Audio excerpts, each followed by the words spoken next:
August 27, 2025. Minneapolis, Minnesota. Parents gathered their children at Annunciation Catholic School for morning mass, a familiar sacred routine. But within moments, prayers turned to panic.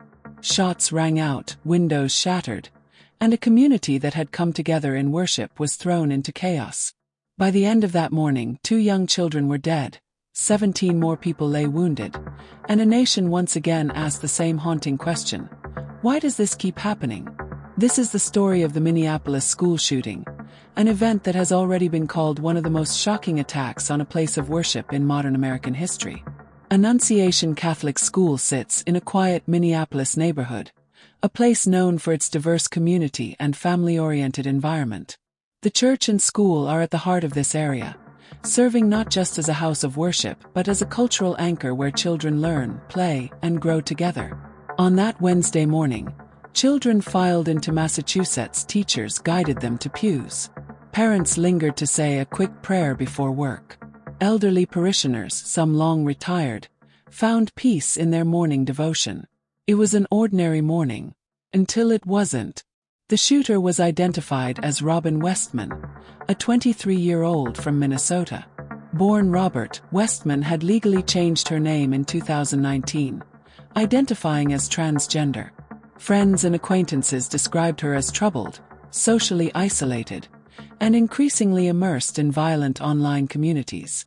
On social media, she shared content glorifying weapons and conflict.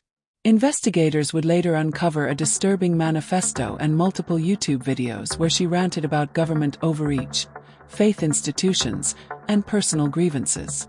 While many shooters in American history fade into obscurity until their crimes bring them to headlines, Robin Westman had been leaving a digital trail of red flags, one that, tragically, no one acted on in time. August 27, 2025. 8:45 a.m. Mass was already underway inside Annunciation Catholic Church. Children in uniforms filled the pews. A priest began the readings. Parents and elderly parishioners prayed quietly. Outside, Robin Westman arrived armed with a rifle, a shotgun, and a pistol, all legally purchased. Witnesses later recalled the chilling calmness with which she approached the church. 8:52 a.m.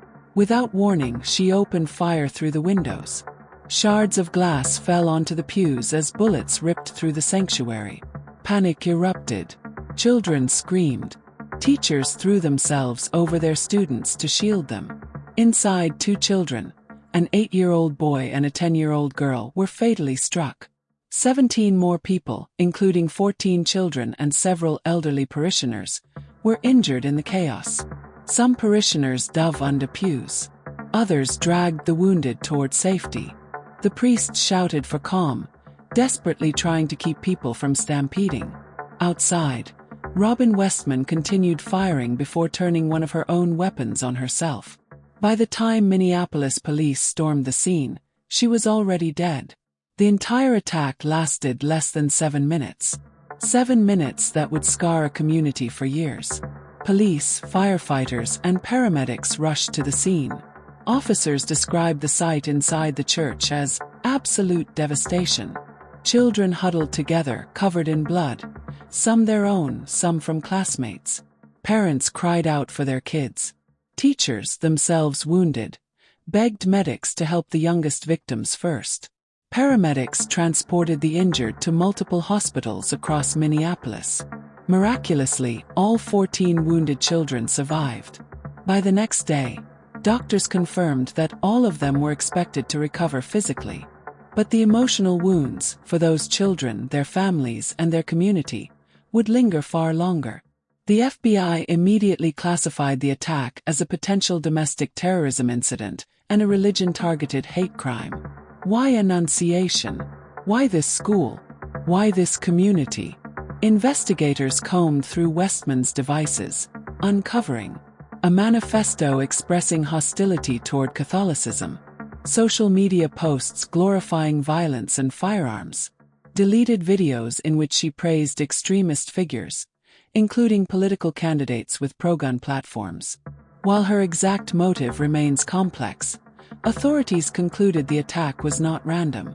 Annunciation Catholic School was targeted specifically for its religious identity. 2 children's lives were cut short. An 8-year-old boy remembered as energetic and kind, always smiling in class photos. A 10-year-old girl, known for her love of reading and singing in the choir. 17 more were injured, including 14 children between ages 6 and 12. Several elderly parishioners in their 70s and 80s. The names of the young victims were withheld for privacy, but the community quickly organized vigils, filling the church steps with flowers, candles, and teddy bears. As one grieving parent put it, "They were just kids. They were supposed to be safe here." Thousands gathered for candlelight vigils. Minnesota Governor Tim Walz ordered flags lowered to half-staff. Local clergy opened their doors for counseling and prayer. Minneapolis Mayor Jacob Frey condemned not only the violence but also the anti-trans hate speech that surfaced in the attack's aftermath, urging compassion and unity.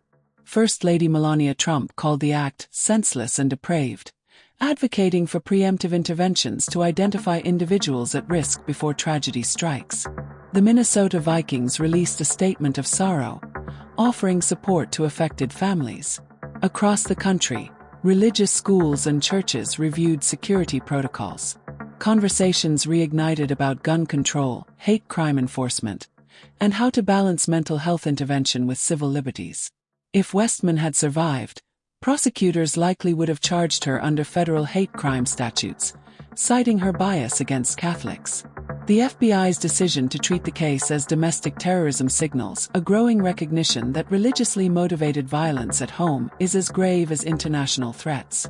Critics asked how a 23-year-old with a history of disturbing online posts could legally purchase multiple firearms.